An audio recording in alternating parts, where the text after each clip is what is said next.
Se você está na rocha sólida, coisas que só a rocha sólida faz vão acontecer ao seu redor. Você será cercado da manifestação de Deus em sua vida e em tudo o que fizer.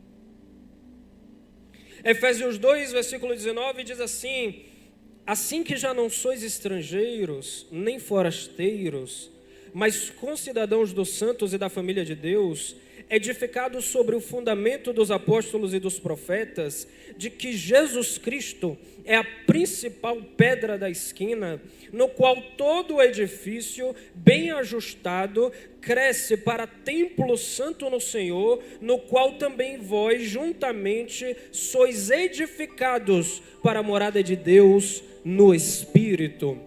Então Jesus, ele é a base sobre a qual somos edificados, somos construídos. Por isso, quando a pessoa se diz cristã e se desvia, é porque, em primeiro lugar, ela não tinha sido edificada em Cristo. Estava edificada em qualquer outra coisa, mas não nele. Porque quando o edifício é edificado em Cristo, vem a corrente e o açoita, e o edifício fica de pé. Quando a nossa vida cristã está em Cristo, pode vir corrente e você pode querer adicionar vendaval, tempestade, doença, morte, dificuldade financeira, angústias e dores, mas o teu edifício espiritual não vai ruir. A vida cristã realmente não é águas e flores, mas eu sei que a vida cristã é lutar as batalhas com Jesus do lado, e isto é muito melhor. Isto é muito melhor. Lutar com Jesus. O sol nasce para ímpios e para justos. A chuva cai na cabeça do bom e do mal. Tanto o honesto quanto o desonesto trabalham honesta e desonestamente, mas trabalham para conseguir sua comida. A verdade, essa verdade não muda. As aflições são para todos, os desafios são para todos, mas lutar contra estes desafios sem Jesus é certeza de derrota. Batalhar estes desafios com Ele é certeza de vitória. A batalha vai ter, e não vai ser fácil.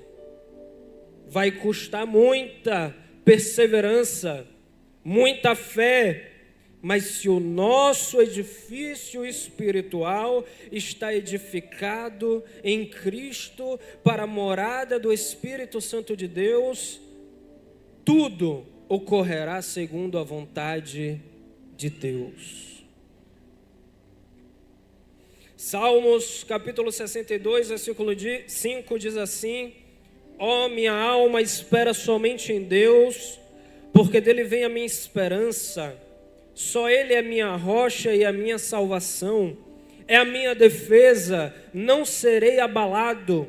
Em Deus está a minha salvação e a minha glória, a rocha da minha fortaleza e o meu refúgio estão em Deus. O salmista aqui está dizendo que para eu me permanecer protegido, eu poderia pegar nas armas. Para eu permanecer protegido, eu poderia criar grandes muralhas para que nada se transpôsse. Para que eu pudesse permanecer protegido, eu me armaria até os dentes e criaria uma armadura reforçada, mas ao invés disso, o salmista está dizendo que a madeira, o concreto, as pedras, as construções não são minha fortaleza. As muitas armas no meu arsenal não são minha fortaleza. Não são o que me protegem. A minha fortaleza e o meu refúgio é o Senhor. Então, o salmista está dizendo que ele não vai brigar com a espada na mão, que ele não vai brigar com a lança em riste, que ele não vai se esconder dentro de grandes castelos. Ele vai primeiro fazer menção do Senhor, e o Senhor o concederá vitória. É tanto que o próprio Davi, em certo momento, vai batalhar, e neste momento, Davi, se você conhece um pouquinho da história dele, ele já sabia que ele era bom guerreiro. Se tem um cara que a Bíblia faz questão de mostrar que era brabo, era Davi. E não era só Davi, ele era tão bom guerreiro e tão inspirador em batalhas, que os seus valentes eram corajosíssimos, faziam coisas épicas, heróicas. Só que Davi chega na batalha, ele está com seus números, e ele, ao invés de sair de peito aberto para batalhar, ao invés de, como eu falei, confiar em si mesmo para resolver as coisas, Davi se acampa embaixo das árvores. E ele fica lá escondido na floresta. Alguém no exército, conjecturo eu, poderia dizer assim: Davi, olha o teu passado, Davi. Você já acabou com tanta gente, já ganhou de tanta gente, já se livrou da morte tantas vezes. Vamos para cima, vamos fazer acontecer, vamos colocar para quebrar. E Davi decide orar. Davi decide perguntar a Deus qual é a sua vontade. E aí é nesse sentido que Davi, ele recebe resposta. E Deus que dá o ok para que ele batalhe. Deus diz assim: Davi, você só vai sair a guerrear quando você ouvir o vento bater na copa das árvores. Quando as árvores nesse bosque começarem a chacoalhar, você pode sair para batalhar, porque eu já fui na sua frente para lhe dar vitória. Então, quando nós brigamos as nossas batalhas sob a rocha sólida, Deus, Ele se torna a nossa fortaleza, para seja lá o que se manifeste em nosso caminho. Só que precisamos estar em Cristo. No texto que lemos, em Lucas 6, Jesus está falando de alguém que ouve as suas palavras e as guarda. É semelhante àquele que edifica a casa sobre a rocha. Então precisa ouvir as palavras e guardá-las. E a palavra de Deus é o nosso trilho, é o caminho que deve ser perseguido e caminhado. A palavra de Deus é palavra de Deus. O próprio Senhor do Universo inspirou estas palavras sagradas para serem poderosas para salvar e para transformar. De tal forma que se o que eu estivesse dizendo aqui para você não fosse palavra de Deus, seria vazio, seria sem sabor. seria intragável, não geraria edificação, não geraria salvação, não geraria nada, porque seriam palavras por palavras. Mas quando a palavra de Deus é falada, coisas diferentes acontecem. Quando a minha vida está baseada na palavra de Deus e não nas minhas deduções pessoais e particulares, coisas da parte de Deus são liberadas em minha vida, porque nada procede de Deus sem antes estar prescrito na sua palavra. Então aquele que ama a palavra conhece a Deus e vive nele. Salmo 119, versículo 103 diz: ó quão doces são as tuas palavras ao meu paladar, mais doces do que o mel à minha boca. Pelos teus mandamentos alcancei entendimento, pelo que aborreço todo falso caminho.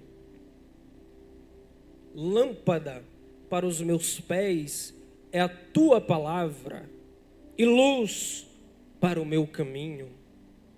Jurei e cumprirei que hei de guardar os teus justos juízos. Estou aflitíssimo, vivifica-me, ó Senhor, segundo a tua palavra. O cristão que não consome palavra é seco como o vale dos ossos secos.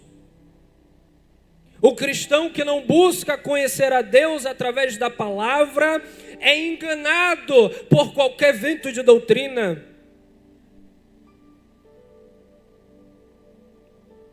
Mais culpa de heresias que prosperam, maior culpa do que o herege é aquele que é enganado por ser omisso em conhecer a Deus. O desconhecimento da palavra é o prato cheio, é o banquete para os enganadores.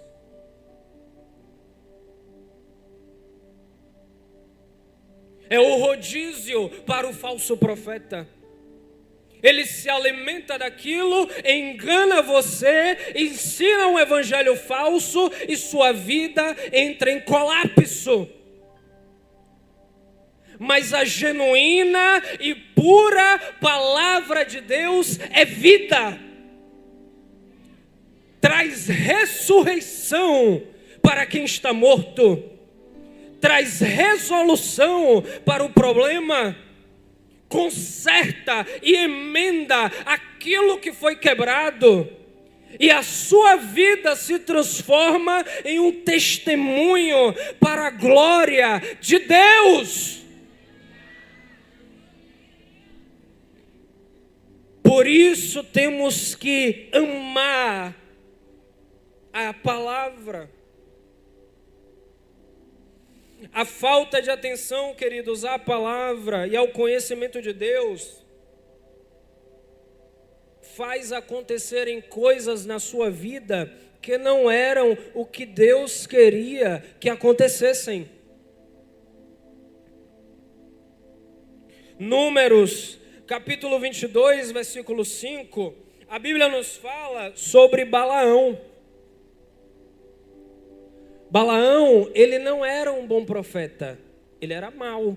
Mas Balaão não era um falso profeta, porque Balaão orava a Deus e Deus respondia. Teologicamente se entende que haviam profecias de Balaão que vinham da parte de Deus. E aí lá no versículo 5, a história começa. O rei de Moabe, com medo do povo hebreu que vinha invadindo o que haveria de ser a terra prometida, mandou chamar Balaão para profetizar e amaldiçoar o povo hebreu. Envia emissários. E aí, os anciãos, lá no versículo 7, de Moabe e os de Midian, Números 22, 7, chegam e levando consigo quantia necessária para pagar a maldição que estavam querendo contratar. E assim que chegaram, comunicaram a Balaão o que Balaque, que era o rei dos Moabitas, havia pedido. Aí olha só o que Balaão fala, instruiu-os Balaão: fica aqui esta noite e eu vos trarei a resposta que o Eterno me der. E os príncipes de Moabe permaneceram com ele. Eis que veio Deus a Balaão e lhe indagou: quem são estes homens que estão contigo? E Balaão respondeu a Deus: Balaque, filho de Zipó, rei de Moabe, enviou esta mensagem: o povo que saiu do Egito cobriu toda a terra, se estabeleceu diante de mim. Venha, eu te suplico, amaldiçoa por mim esse povo, assim poderei combatê-lo e expulsá-los. Então Deus ordenou a Balaão: não irás com ele, não poderás amaldiçoar esse povo, pois é o povo abençoado. Balaão, ele conhecia a Deus, porque quando chegam os emissários, ele não fala: vou orar para Baal, vou orar para Dagon. Ele fala: vou orar ao Eterno.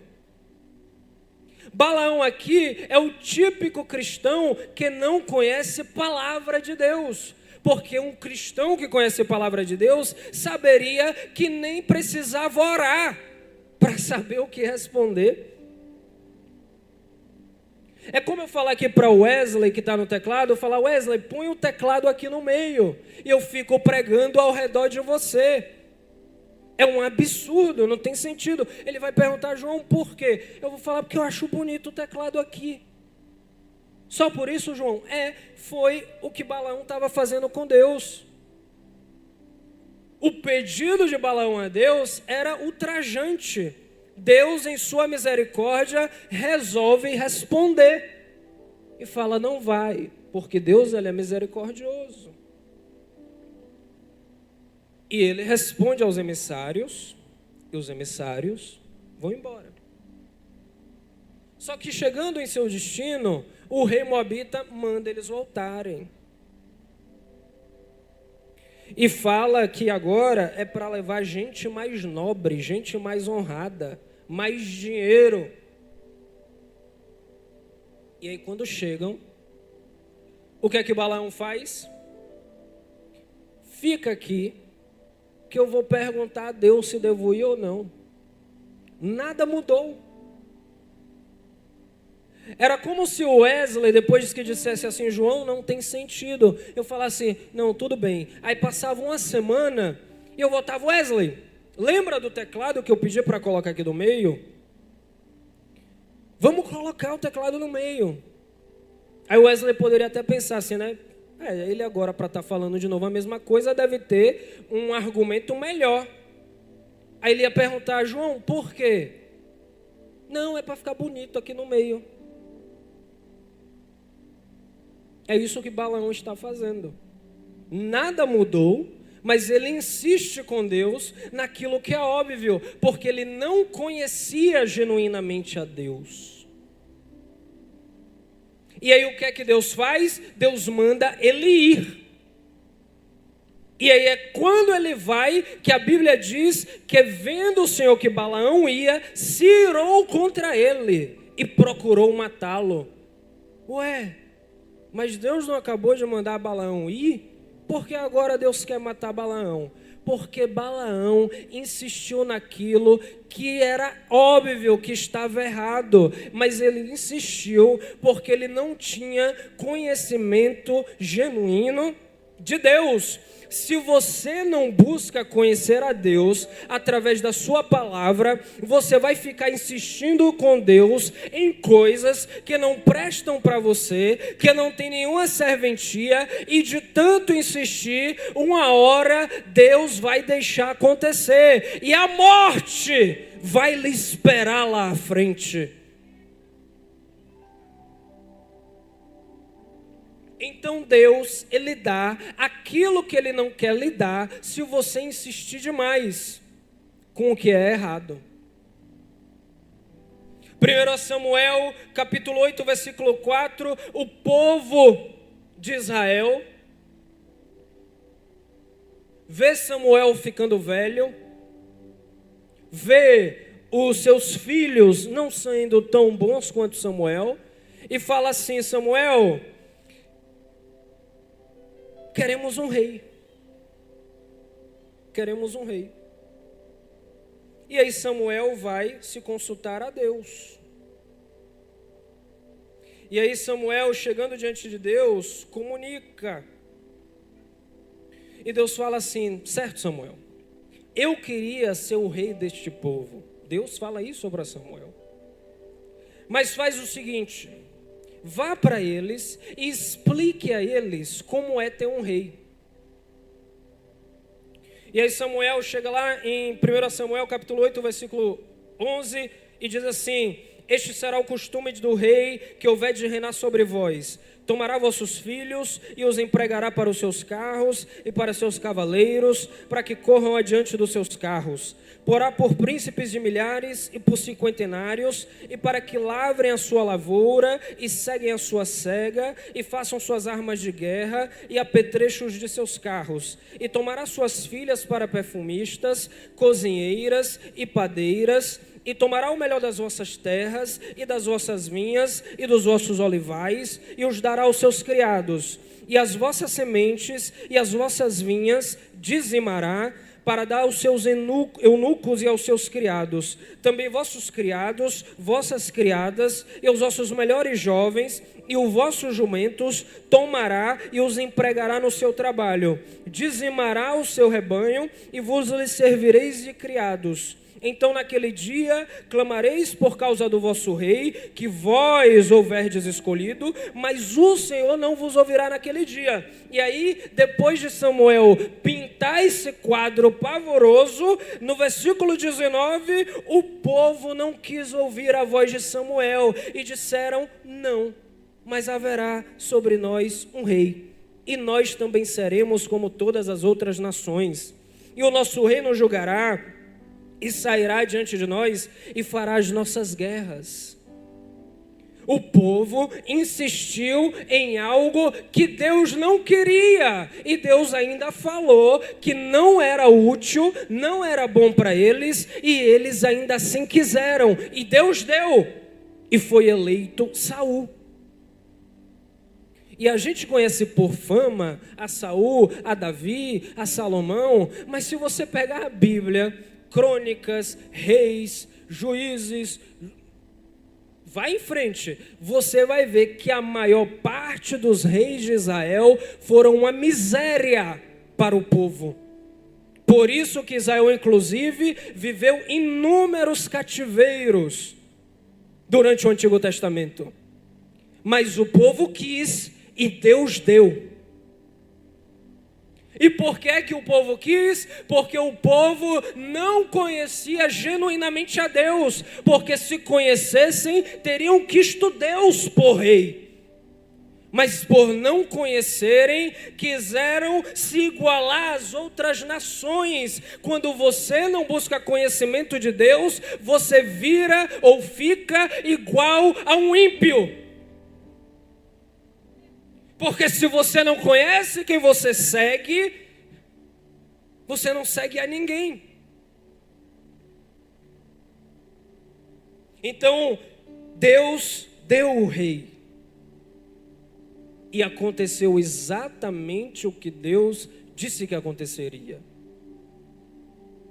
Então, conhecer a este que é rocha, é conhecê-lo para que a minha vida seja influenciada somente por Ele. Para que o que eu peço a Ele esteja alinhado com os seus propósitos. Para o que eu faço esteja em comunhão com o que Deus quer que eu faça. Para que o meu coração esteja aspirando aquilo que Deus aspira. Para que a minha mente sonhe os sonhos de Deus. Mas para isso, eu tenho que conhecê-lo. Eu tenho que consumir palavra de Deus.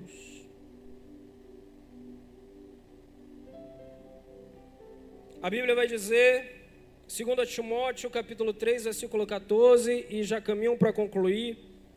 Tu, porém, permanece naquilo que aprendeste e de que foste inteirado, sabendo de quem o tens aprendido, e que desde a tua meninice sabe as sagradas letras, que podem fazer-te sábio para a salvação pela fé que há em Cristo Jesus. Conhecer a palavra, querido, nos traz sabedoria. Hoje em dia não é incomum grandes expoentes do ateísmo admitirem que a Bíblia, como manual de prática cristã, é um excelente livro. Se até o ateu admite isso, não tem verdade superior a essa. A Bíblia, ela nos dá sabedoria para viver neste mundo. Eu conheço pessoas que quando estavam em Cristo, eu admirava a sabedoria delas, mas se desviaram e parece que viraram tolos. Só tomam decisão errada, só analisam as coisas do jeito errado, só caminham por caminhos tortuosos. A palavra vai te tornar sábio e sábia.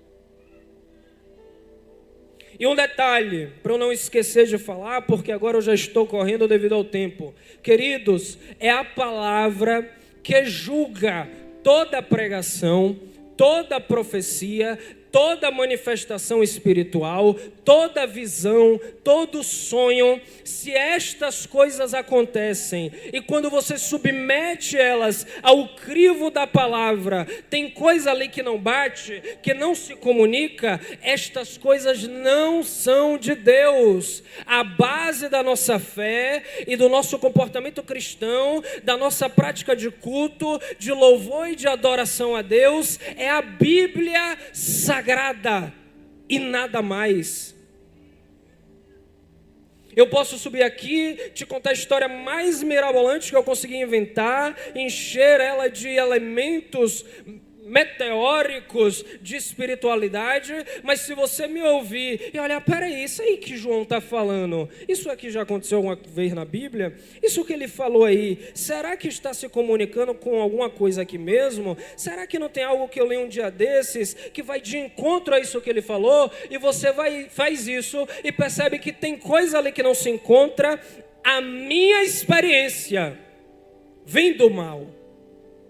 E sempre aquilo que a palavra diz é correto. Porque ela é a palavra de Deus. Vivemos hoje um tempo em que somos muito seduzidos a querer a instrução divina de forma sobrenatural para tudo em nossa vida. Em que sentido? Alguém tem que vir me dizer se eu devo sair por aquela porta ou não.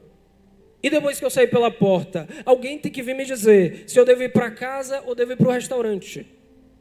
Não, alguém tem que vir me dizer se eu devo aceitar o convite para pregar hoje ou não. Alguém tem que vir me dizer se eu tenho que pôr uma roupa preta ou uma branca. Isso, queridos, é uma aproximação aos feiticeiros, que eram tidos como videntes. Deus, ele não é um mago que a gente esfrega, nem sei o nome daquilo, o bule, e ele sai dali e a gente faz um pedido. A palavra de Deus, já falei e repito, é viva e eficaz. É o discurso do próprio Deus posto em letra. Deus nos instrui e nos guia, acima de tudo, pela palavra.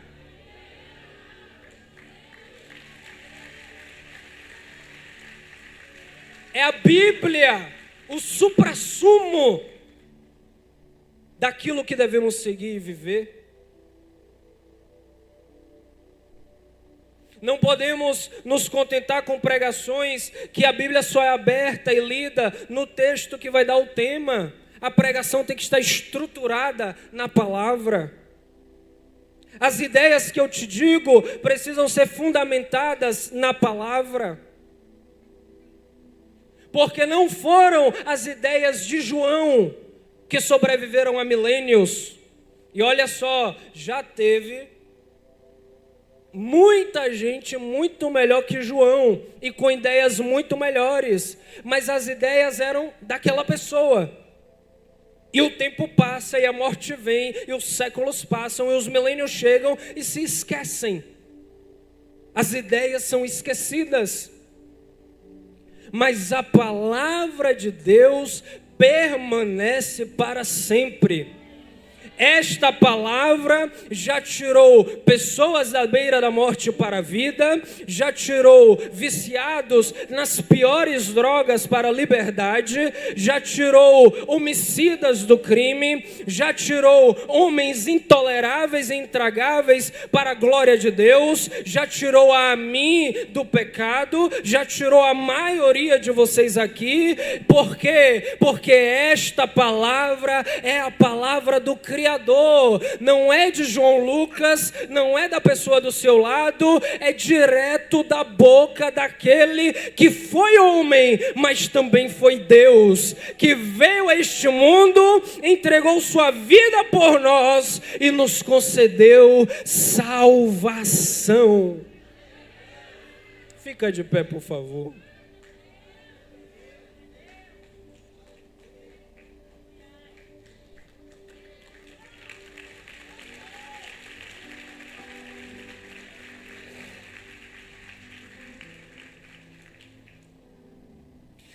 Temos que estar nesta rocha para suportarmos as correntezas da vida.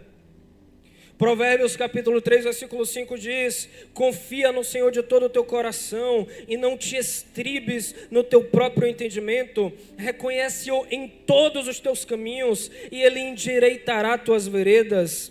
Não seja sábio a teus próprios olhos, teme ao Senhor e aparta-te do mal. O que o sábio está querendo dizer aqui é o quê? Que naquela situação que você analisa ela e fala, isso aqui já devia ter se resolvido. Eu não estou entendendo por que isso está passando da hora. Eu não sei por que isso aqui não está indo para frente. Isso é seu entendimento. Isso é sua conclusão. Aquele que confia no Senhor, ele não se estriba no seu próprio entendimento. Ele reconhece a Deus em todos os caminhos e situações. E é a sabedoria de Deus que adentra em nós para chegarmos às conclusões de Deus acerca do problema que encaramos. Queridos, se confiarmos em nosso entendimento para levarmos a nossa vida, vai dar tudo errado. Precisamos estar quebrantados sobre a rocha que é Cristo e reconhecer que nada somos sem Ele, nada poderemos fazer sem Ele. Vai dar tudo errado. Lembra da sua vida quando você não tinha feito um compromisso com Cristo? Como era? Talvez você nasceu em um lar evangélico como eu. Lembra da tua vida quando você surfava na fé dos seus pais e ainda não tinha prática de cristão particular? É uma vida sem rumo. É uma vida em naufrágio. Você é um náufrago. Você está à deriva. Deus, Ele traz a vereda, o caminho perfeito. Por isso que Jesus vai dizer, eu sou o caminho, a verdade e a vida. Ninguém vem ao Pai senão por mim. Ele é o perfeito caminho. Jesus precisa ser uma presença palpável na minha e na sua vida. Talvez estejam pessoas aqui que estão nos visitando. Isso aqui é válido para você também. Jesus quer ser uma presença palpável no seu dia a dia. Jesus quer tomar conta dos teus caminhos. Jesus quer trazer um rumo, um sentido à sua vida que você nem imaginava ser possível. Jesus quer te fazer algo muito maior do que ser rico, do que ter fama, do que ter sucesso. Jesus quer te fazer um servo dele, um cativo em suas mãos. Quando somos totalmente envolvidos por Deus, experienciamos aquilo que não é humano, aquilo que não é carnal, experienciamos aquilo que é espiritual, e aquilo que é espiritual tem um valor inestimável.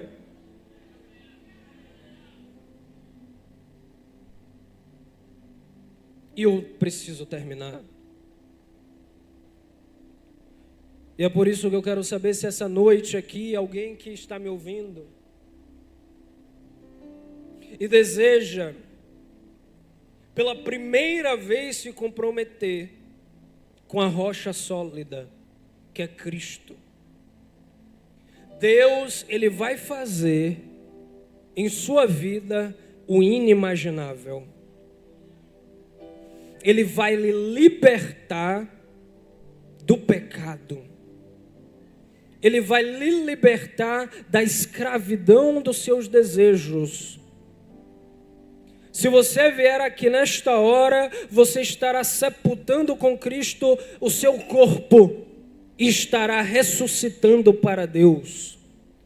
Porque assim como Cristo morreu na cruz do Calvário e foi sepultado, mas ressurgiu dentre os mortos após 3 dias, nós que buscamos estar nele, também morremos para o mundo através da aceitação a ele e ressuscitamos para Deus. Então, se tem alguém aqui esta noite que quer entregar sua vida a Jesus, passar a ter sua vida firmada na rocha sólida, venha aqui à frente agora e vamos orar por você.